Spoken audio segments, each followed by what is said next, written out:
Class में लोग पढ़ने वाले हैं डिमांड के बारे में कि डिमांड हमारी क्या होती है, कौन कौन से फैक्टर्स होते हैं जो डिमांड पे इम्पैक्ट डालते हैं और हमारा लॉ ऑफ डिमांड क्या होता है। तो सबसे पहले हम लोग शुरू करते हैं डिमांड की मीनिंग से। तो डिमांड की मीनिंग क्या कहती है कि डिमांड का मतलब क्या होता है, वो क्वांटिटी जो कोई भी कंज्यूमर किसी पर्टिकुलर प्राइस पे और पर्टिकुलर टाइम पीरियड में खरीदना चाहता है।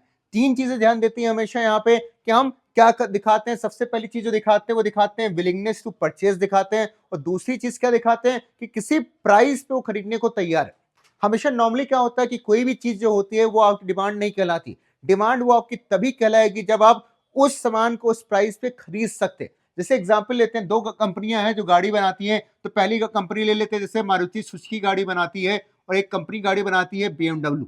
तो यहाँ पे क्या है, इसकी जो गाड़ियां होती हैं, सुजुकी की गाड़ियां जो होती है वो बहुत सस्ती होती, BMW की गाड़ियां क्या होती है बहुत महंगी होती। तो जब प्रोडक्शन करना होता है तो दोनों कंपनियां भी क्या करती है, प्रोडक्शन भी उस हिसाब से करती, क्योंकि BMW की गाड़ी क्या आती, महंगी आती, जिसकी वजह से बहुत से ऐसे लोग हैं जो उसके प्राइस पे खरीद नहीं सकते, जिसकी वजह से डिमांड उसकी क्या रहती है, लो रहती है। बट मारुति सुजुकी की बात करते हैं, उसकी गाड़ियां क्या होती है, हमारी लो टू हाई प्राइसेस में चलती है, जिसकी वजह से क्या होता है कि जो कस्टमर्स होते हैं उसको इजिली परचेज कर सकते हैं, जिसकी वजह से डिमांड उसकी क्या रहती है, ज्यादा।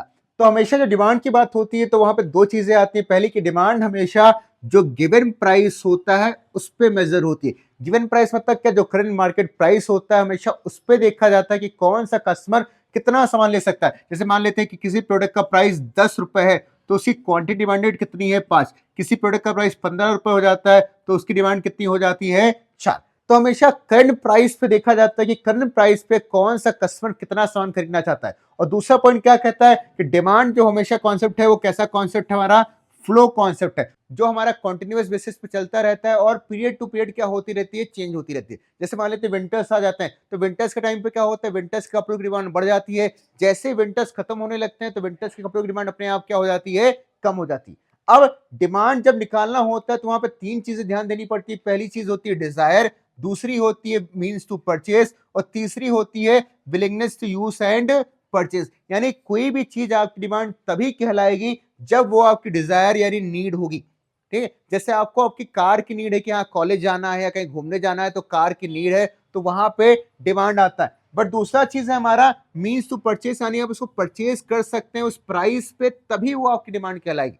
बहुत से ऐसे सामान है जिसको आप परचेज नहीं कर सकते, तो नहीं कर पाएंगे तो फर्क क्या पड़ेगा कि वो सामान आपकी डिमांड नहीं होता है और कभी भी वो चीज आपकी डिमांड में काउंटेबल नहीं होगी। तो कंपनियां क्या करती हैं, जब भी वो प्रोडक्ट की डिमांड कैलकुलेट करती हैं तो कैलकुलेशन ये चीज देखती हैं कि क्या वो कस्टमर जो प्रोडक्ट हम बेचना चाहते हैं वो प्रोडक्ट इस प्राइस पे परचेज कर पाएगा, परचेज नहीं कर पाएगा। यानी जैसे कॉस्टली प्रोडक्ट, जैसे आईफोन की बात करते हैं तो आईफोन की अपनी अलग मार्केट है कि उनको पता है कि हाँ कौन कौन से कस्टमर्स है जो उनका सामान खरीद सकते हैं, तो उनकी अलग अलग डिमांड है। दूसरा एंड्रॉइड फोन की बात करते हैं तो एंड्रॉइड फोन में पता है कि यहाँ 5,000 से 10,000 से फोन आ जाता है, तो उनकी डिमांड अपनी अलग होती।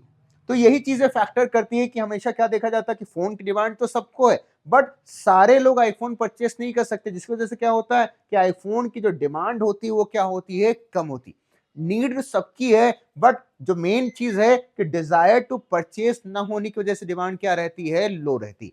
तो ये फैक्ट हमारी जो नॉर्मल मीनिंग होती है वो डिमांड की मीनिंग यही बताती है कि डिमांड क्या होता है कि किसी प्रोडक्ट को जब कोई कस्टमर किसी पर्टिकुलर प्राइस पे खरीदने को तैयार होता है तो वही उसकी वो डिमांड होती है। अब आगे हम लोग पढ़ते हैं डिटरमिनेंट्स, यानी कौन कौन से फैक्टर्स होते हैं जो डिमांड पे इंपैक्ट डालते हैं। तो सबसे पहला जो फैक्टर होता है वो प्रोडक्ट का अपना ओन प्राइस। नॉर्मली क्या होता है कि प्रोडक्ट के ओन प्राइस का जो रिलेशन होता है वो डिमांड के साथ कैसा होता है, इनवर्स होता है। यानी जो कंज्यूमर होता है वो जब प्रोडक्ट का प्राइस कम होता है तो डिमांड हमेशा क्या होती है, ज्यादा होती है। जब भी प्रोडक्ट का प्राइस इंक्रीज हो जाता है तो डिमांड अपने आप क्या हो जाती है, डिक्रीज। ये रिलेशन हमेशा इनवर्स चलता रहता है, और यही कंडीशन जो होती है हमारी जो नॉर्मली हर कस्टमर फॉलो करता है। जब भी हमें सामान क्या मिलता है, सस्ता मिलता है, तो उसको क्या करते हैं, ज्यादा बाई करते हैं, और जैसे उस सामान का प्राइस बढ़ जाता है अपने आप डिमांड क्या कर देते हैं, डिक्रीज कर देते हैं। दूसरा जो फैक्टर हमारा आता है वो आता है प्राइस ऑफ रिलेटेड कमोडिटीज। तो दो तरह के रिलेटेड गुड्स होते हैं। सबसे पहला गुड्स होता है जिसको हम लोग कहते हैं कॉम्प्लीमेंट्री गुड्स। कॉम्प्लीमेंट्री गुड्स का मतलब कौन से गुड्स होते हैं, वो गुड्स जो एक साथ यूज हो रहे हैं, जैसे हमारा कार और पेट्रोल, चाय और शुगर, यानी वो सामान जो एक साथ यूज होता है उसको हम लोग क्या कहते हैं, कॉम्प्लीमेंट्री गुड कहते हैं। कॉम्प्लीमेंट्री गुड्स के केस में जो हमारी डिमांड होती है वो भी कैसी चलती है, इनवर्स चलती है। जैसे एग्जांपल लेते हैं कि पेट्रोल, जब भी पेट्रोल का प्राइस जैसे मान लेते हैं 60 रुपीज है, अब 60 से प्राइस अगर 80 हो जाता है तो फर्क क्या पड़ेगा कि कार की डिमांड जो होगी वो क्या हो जाएगी, डिक्रीज हो जाएगी। दूसरे गुड्स हमारे जो होते हैं वो होते हैं सब्स्टिट्यूट गुड्स। ये गुड्स क्या होते हैं, जो सेम टाइप्स की वांट को सेटिस्फाई करते हैं। जैसे एग्जांपल लेते हैं टी और कॉफी, तो दोनों हमारी ड्रिंक्स है, दोनों लोग सुबह क्या करते हैं, कंज्यूम करते हैं। अब यहां पे फर्क क्या पड़ता है कि जब भी एक गुड के प्राइस में चेंज होता है तो उसका फर्क क्या पड़ता है, दूसरे गुड की डिमांड अपने आप क्या हो जाती है, इंक्रीज हो जाती है। जैसे एग्जांपल लेते हैं कि टी का प्राइस जो है हमारा वो है 40 रुपए और कॉफी का प्राइस है 60 रुपीज। अब टी का प्राइस बढ़ के हमारा कितना हो जाता है, 60 रुपीज हो जाता है, तो उसका फर्क क्या पड़ेगा कि जो कॉफी की डिमांड है वो अपने आप इंक्रीज हो जाएगी। कॉफी का प्राइस अभी भी 60 रुपीज है, पहले भी 60 था, बट टी का प्राइस हमारा चेंज हो जाएगा तो उसका फर्क क्या पड़ेगा कि जो कस्टमर टी पीते थे वो अपने आप ही कहां शिफ्ट हो जाएंगे, कॉफी की तरफ शिफ्ट हो जाएंगे और कॉफी की डिमांड हमारी क्या हो जाएगी, इंक्रीज। तो ये दो फैक्टर्स हो गए हमारे। तीसरा फैक्टर जो हमारा होता है वो होता है income of the consumer. Income का जो रिलेशन होता है डिमांड के साथ वो कैसा होता है, डायरेक्ट होता है, क्योंकि आपके पास इनकम ज्यादा होगी तभी आप डिमांड कर पाएंगे। इनकम लो हो जाएगी तो डिमांड अपने आप क्या हो जाती है, डिक्रीज हो जाती है। बट फिर भी यहाँ पे तीन तरह के प्रोडक्ट्स होते हैं इनकम के केस में। सबसे पहले गुड्स होते हैं जो होते हैं नॉर्मल गुड्स। नॉर्मली क्या होता है कि नॉर्मल गुड्स जो होते हैं वहां पे क्या होता है कि जब भी हमारी इनकम इंक्रीज करती है तो इन प्रोडक्ट्स की डिमांड भी क्या कर जाती है, इंक्रीज कर जाती है। जैसे हमारे पास पैसे ज्यादा आते हैं तो हम कपड़े ज्यादा खरीद रहे हैं, बाहर खाने पीने ज्यादा जा रहे हैं, तो वो गुड्स हमारे गुड्स कौन से गुड्स होते हैं, नॉर्मल गुड्स। दूसरे गुड्स हमारे होते हैं इंफीरियर गुड्स। ये क्या होते हैं, बेसिकली लो क्वालिटी के प्रोडक्ट्स होते हैं जिनको हम लोग गिफ्ट गुड्स के नाम से भी कहते हैं। नॉर्मली क्या होता है कि जब भी इनकम इंक्रीज करती है तो इन गुड्स की डिमांड क्या कर जाती है, डिक्रीज। तीसरी क्या होती है, नेसेसिटीज। नेसेसिटी मतलब क्या, वो चीजें जो जरूरी, जैसे एग्जांपल लेते हैं सॉल्ट। तो सॉल्ट का फर्क क्या पड़ता है कि जब भी इनकम इंक्रीज होती है तो उसकी डिमांड कुछ टाइम तक तो बढ़ती है, बट आगे जाके डिमांड क्या हो जाती है, कांस्टेंट हो जाती है। ऐसा नहीं हो जाता है कि आपके पास पैसे नहीं थे, आपके पास बहुत पैसे आ जाए तो क्या करेंगे, घर में नमक 2 kg लगता है तो आप 5 kg खाने लग जाएंगे। तो यहाँ पे थोड़ी सी डिमांड तो इंक्रीज करती है बट आगे जाके डिमांड क्या हो जाती है, कांस्टेंट हो जाती है। चौथा फैक्टर जो हमारा है वो है टेस्ट और प्रेफरेंस है। अब टेस्ट का क्या हो रिलेशन होता है, वो भी रिलेशनशिप ऐसी होती है हमारी, डायरेक्ट होती है। जैसे कोई प्रोडक्ट अगर हमें पसंद आ गया तो हमें टेस्ट उसका फेवरेबल लगता है तो डिमांड अपने आप क्या कर जाएगी, इंक्रीज कर जाएगी। जो भी चीज हमें पसंद आ जाए, जो चीज हमें प्रेफरेंस की होती है उसकी डिमांड अपने आप क्या हो जाती है, इंक्रीज कर जाती है। बट कोई चीज अगर हमें पसंद नहीं आती तो उसकी डिमांड अपने आप क्या हो जाती है, डिक्रीज कर जाती है। सेम ऐसे प्रेफरेंस में होता है कि जो नई चीजें हमारी ट्रेंडिंग चीजें चल रही होती हैं उनकी डिमांड हमेशा क्या होती है, ज्यादा होती है। ओल्ड फैशनेबल चीजें जो होती हैं उनकी डिमांड अपने आप क्या होती है, लोअर होती है। अब अगला जो फैक्टर होता है उसको हम कहते हैं कंज्यूमर एक्सपेक्टेशंस। ये क्या बताता है कि कोई भी कंज्यूमर होता है वो अगर ये सोच रहा है कि फ्यूचर में प्राइसेस क्या करने वाले, बढ़ने वाले हैं, तो वो फर्क क्या करेगा, अभी डिमांड इंक्रीज करा देगा। जैसे एग्जांपल लेते हैं कि गोल्ड का प्राइस अगर आप सोच रहे हैं कि बढ़ने वाला है तो कंज्यूमर क्या करता है, गोल्ड बहुत ज्यादा बाई करता है। सेम ऐसे होता है कि हमें लगता है कि फ्यूचर में गोल्ड सस्ता हो जाएगा तो हम अभी डिमांड क्या कर देंगे, डिक्रीज कर देंगे। अगला फैक्टर जो हमारा होता है वो है size and composition of the population. अगर पॉपुलेशन ज्यादा होगी तो फर्क क्या पड़ेगा, डिमांड भी ज्यादा होगी। अगर पॉपुलेशन कम होगी तो फर्क क्या पड़ेगा, डिमांड भी कम होगी। सातवां फैक्टर हमारा वो है कंज्यूमर क्रेडिट फैसिलिटी। ये क्या कहता है कि कंज्यूमर को लोन अगर इजीली मिल जा रहा है और लोन हमें सस्ता मिल जा रहा है, तो वही बात है कि अगर हमें लोन इजी मिल जाएगा तो फर्क क्या पड़ेगा, डिमांड ज्यादा होगी। बट बाई चांस लोन नहीं मिल रहा है तो फर्क क्या पड़ेगा, डिमांड अपने आप ही डिक्रीज कर जाएगी। जैसे एग्जांपल लेते हैं कि इंडिया में आईफोन की डिमांड इतनी ज्यादा बढ़ गई, बढ़ने का रीजन क्या है कि वो इजी लोन फैसिलिटी पे मिल जाता है, जिसकी वजह से डिमांड क्या है, आईफोन की बहुत ज्यादा बढ़ गई। सेम जैसे कार्स से एग्जांपल लेते हैं तो कार्स जो हमारी सेल होती है वो 95% कार्स जो होती है हमारी वो लोन पे होती है। अगर कार्स पे लोन मिलना थोड़ा डिफिकल्ट हो जाए तो फर्क क्या पड़ेगा, कार्स की डिमांड अपने आप ही डिक्रीज कर जाएगी। तो ये हमारे 7 फैक्टर्स हैं जो किसी भी प्रोडक्ट की डिमांड को क्या करते हैं, इंपैक्ट करते हैं। अब आगे जो हमारा है लॉ ऑफ डिमांड। लॉ का मतलब क्या होता है, एक रूल होता है जो बनाया गया, जैसे डिमांड में एक रूल बनाया गया है, कभी भी किसी प्रोडक्ट का प्राइस अगर इंक्रीज करेगा तो फर्क क्या पड़ेगा, उसकी डिमांड हमेशा क्या कर जाएगी, डिक्रीज कर जाएगी। और जब भी प्रोडक्ट का प्राइस फॉल होगा हमेशा डिमांड उसकी क्या कर जाएगी, इंक्रीज। और ये कॉमन रूल है जो हमेशा फॉलो होता है, जिसका फर्क क्या पड़ता है कि कभी भी प्रोडक्ट हमारा महंगा होगा तो 100% क्या होता है, उसकी डिमांड फॉल हो जाएगी। कुछ रूल्स हैं बट उसके कुछ एक्सेप्शंस हैं कि हाँ कुछ कंडीशंस में फॉलो नहीं करता है, बट ऑन एवरेज क्या होता है कि जनरल कंडीशंस में ये होता है कि हमेशा कभी भी प्राइस बढ़ने से डिमांड हमेशा क्या कर जाती है, फॉल कर जाती है। आगे बात करते हैं कि क्यों ऐसा होता है, तो होने का रीजन क्या होता है कि जब भी प्रोडक्ट हमारा क्या होता है, सस्ता होता है, तो उसका फर्क क्या पड़ता है कि बहुत सारे कस्टमर्स जो होते हैं उस प्रोडक्ट को परचेज कर सकते हैं। जैसे एग्जांपल लेते हैं कि किसी प्रोडक्ट का प्राइस हमारा 60,000 है, अब उसका प्राइस डिक्रीज होकर 40,000 हो गया, तो फर्क क्या पड़ेगा, कुछ एक्स्ट्रा कस्टमर्स बढ़ जाएंगे जो उसको 40,000 पे बाई कर सकते हैं। बट मान लेते हैं इसी का प्राइस अगर 80,000 हो जाता है, तो फर्क क्या पड़ेगा, बहुत से ऐसे लोग हैं जो उसको अफोर्ड नहीं कर पाएंगे, जिसकी से डिमांड क्या कर जाती है, फॉल कर जाती है। तो यही हमारा रूल होता है जिसको हम लोग क्या कहते हैं, लॉ ऑफ डिमांड, कि हमेशा जब भी प्राइस क्या होगा, ज्यादा होगा, तो डिमांड क्या होगी, लो होगी, और जैसे जैसे प्राइस हमारा कम होता चला जाएगा वैसे वैसे डिमांड हमारी क्या करती चली जाएगी, इंक्रीज करती चली जाएगी। तो ये होता है हमारा लॉ ऑफ डिमांड का रूल। इसी की वजह से जो हमारी डिमांड कर्व बनती है वो हमेशा कैसी बनती है, डाउनवर्ड बनती है। हमेशा ज्यादा प्राइस जब होगा तो डिमांड हमेशा वहां पे क्या होगी, लोअर होगी, लेकिन जब भी प्राइस हमारा कम होगा वहां पे फर्क क्या पड़ेगा, डिमांड क्या होगी, ज्यादा होगी। तो ये हमारा होता है लॉ ऑफ डिमांड।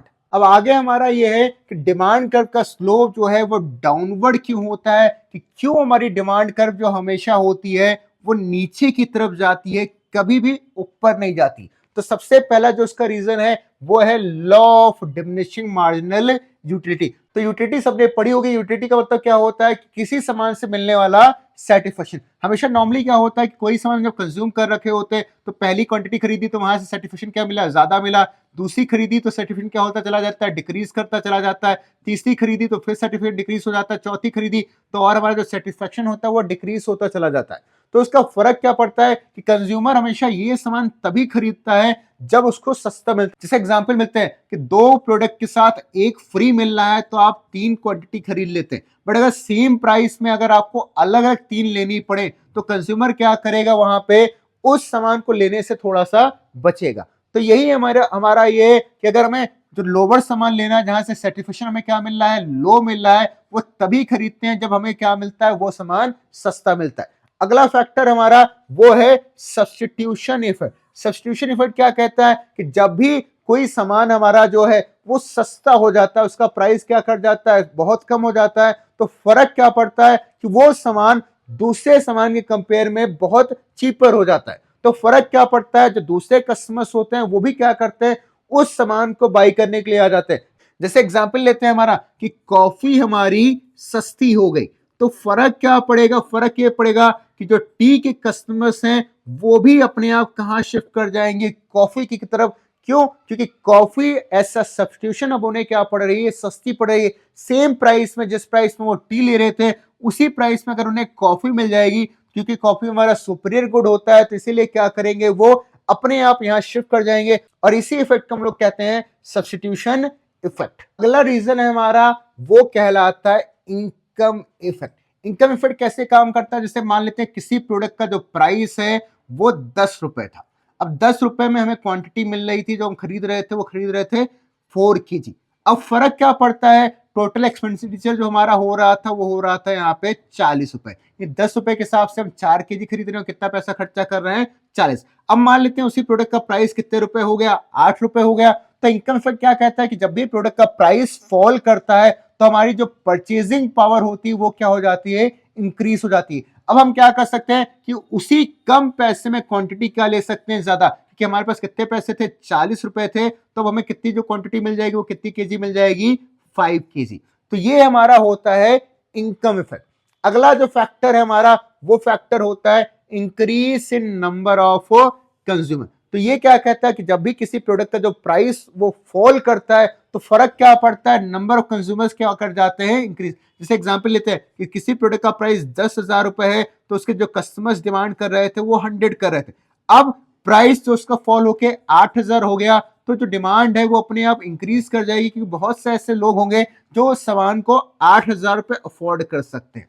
पांचवा जो फैक्टर है हमारा वो फैक्टर क्या कहता है, different uses of a community. वो कम्युनिटी जिसके बहुत सारे यूज होते हैं, अपने आप उसकी डिमांड बढ़ जाती है जब भी हमारा प्राइस फॉल होता है। जैसे एग्जांपल ले रखा हमने यहाँ पे बिजली, तो इलेक्ट्रिसिटी जब भी सस्ती होती है तो उसका यूज अपने आप ही बढ़ जाता है। अगर वो महंगी हो जाएगी तो फर्क क्या पड़ेगा, हम उसी डिमांड जो क्या कर देंगे, लिमिटेड कर देंगे। तो ये सारे फैक्टर्स होते हैं जिनकी वजह से हमारी जो डिमांड कर्व होती है वो कैसी होती है, डाउनवर्ड स्लोपिंग होती है। बट कुछ केसेस हैं जहां पे ऐसा नहीं होता है, उन्हीं केसेस को हम लोग क्या कहते हैं, एक्सेप्शंस ऑफ द डिमांड। तो लास्ट में हमारा है एक्सेप्शंस, यानी वो केसेस जहां पे लॉ ऑफ डिमांड हमारा क्या हो जाता है, फेल कर जाता है, यानी जहां पे डिमांड कर्व जो होती है वो डाउनवर्ड ना बन के कैसी बनती है, अपवर्ड बनती है। तो उसमें सबसे पहला जो पॉइंट है वो है यहाँ पे आर्टिकल ऑफ डिस्टिंक्शन। ये वो गुड्स रिप्रेजेंट करता है जिन गुड्स का यूज हम किस लिए करते हैं, सिर्फ और सिर्फ शोपीस के लिए यानी दिखाने के लिए करते हैं। बेसिकली इस एग्जांपल हमने लिया यहाँ पे डायमंड ज्वेलरी ले रखी है, लग्जरी कार्स ले रखी है। तो लग्जरी कार्स और डायमंड ज्वेलरी की डिमांड इसीलिए है क्योंकि वो महंगे हैं, जबकि लॉ डिमांड हमारा क्या कहता है कि जब भी प्राइस बढ़ेगा तो डिमांड क्या हो जाएगी, फॉल हो जाएगी। बट लग्जरी कार्स का प्राइस ज्यादा होता है फिर भी उनकी डिमांड होती है। क्यों होती है, क्योंकि वो आइटम्स जो होते हैं हमारे शोपीस यानी दिखाने के लिए लिए जाते हैं। लोग अपना स्टेटस दिखाने के लिए महंगी महंगी ज्वेलरी लेते हैं, महंगी महंगी गाड़ियां लेते हैं, महंगे महंगे घर लेते हैं। क्यों, क्योंकि वहां पे हमारा वो क्या रिप्रेजेंट करते हैं, हमारा एक स्टेटस रिप्रेजेंट करते हैं। इस थ्योरी को हम किस नाम से जानते हैं, प्रोफेसर वेवलेन ने दी थी, इसलिए हम लोग किस नाम से जानते हैं इसको, वेवलेन थ्योरी के नाम से भी जानते हैं। दूसरा पॉइंट है हमारा नेसेसिटीज। नेसेसिटीज के केस में भी जो हमारा लॉ ऑफ डिमांड होता है वो फेल हो जाता है, क्योंकि ऐसा नहीं होता है। जो नेसेसिटीज होता है क्या होता है, वो चीजें जो जरूरी है। जैसे एग्जांपल लेते हैं कि सॉल्ट हमारे घर में जरूरी है, तो ऐसा नहीं होता कि सॉल्ट का प्राइस बढ़ जाएगा तो हम क्या करेंगे, घर में हमारे एक महीने में 2 केजी सॉल्ट लगता था तो प्राइस महंगा हो गया सॉल्ट का तो हम 1 केजी ही खाएंगे। तो यहाँ पे क्या होता है कि नेसेसिटीज के केस में जो हमारा डिमांड का रूल होता है वो क्या होता है, फेल हो जाता है। तीसरा पॉइंट हमारा है क्वालिटी प्राइस रिलेशनशिप। ये सबसे इंपॉर्टेंट फैक्टर हमारा होता है कि बहुत सारे ऐसे लोग होते हैं जो ये सोचते हैं कि प्रोडक्ट का प्राइस महंगा है तभी अच्छा है, इसीलिए जब महंगे महंगे सामान होते हैं वो बिकते हैं। बिकने का रीजन ही ये होता है क्योंकि लोग वहां पे क्या कंपेयर करते हैं, क्वालिटी प्राइस रिलेशनशिप। जैसे बर्गर की बात करते हैं कि लोग मैकडोनल्ड में क्या करते हैं, 100-200 रुपए का बर्गर खा रहे हैं। बट क्यों खा रहे हैं, क्योंकि खाने का रीजन क्या है, क्योंकि वहां पे कंपेयर क्या कर रहे हैं, क्वालिटी प्राइस से रिलेशनशिप। वही बर्गर उनके स्ट्रीट पे कितने मिल जाएगा, 30-40-50 रुपए मिल जाएगा, लेकिन लोग कंज्यूम इतना नहीं करते हैं। क्यों, क्योंकि वहां पे जो उनको अच्छा लगता है वो ये लगता है कि सामान महंगा है इसलिए अच्छा होगा।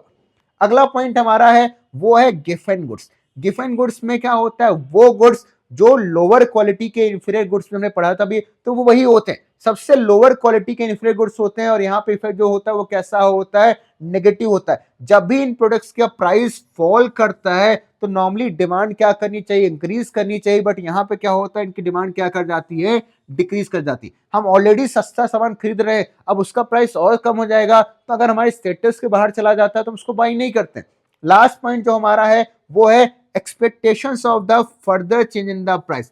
अगर जैसे सोने की एग्जाम्पल बात करते हैं कि सोने का प्राइस हमारा था 90,000 पर 10 ग्राम था। अब अगर तुम्हें लग रहा है वहां पे कि फ्यूचर में प्राइस इसका और बढ़ने वाला है तो हम इंक्रीजिंग प्राइस पे सामान को और ज्यादा बाई करेंगे। तो ये कुछ रूल्स होते हैं जिन केसेस में क्या होता है कि हमारा जो लॉ ऑफ डिमांड होता है वो क्या कर जाता है, फेल कर जाता है। और यही चीजें क्या करती हैं कि डिमांड कर्व का जो स्लोप होता है वो डाउनवर्ड ना करा के कैसा करा देती हैं, अपवर्ड करा देती हैं या स्ट्रेट करा देती है, जैसा भी हो सके। बट जो हमारा स्लोप होता है वो डाउनवर्ड नहीं होता है। अगली क्लास में हम लोग पढ़ने वाले हैं इलास्टिसिटी ऑफ डिमांड में कि कौन कौन सी इलास्टिसिटी यानी डिग्री होती है डिमांड की और कौन कौन से फैक्टर्स होते हैं जो इलास्टिसिटी पे इंपैक्ट डालते हैं।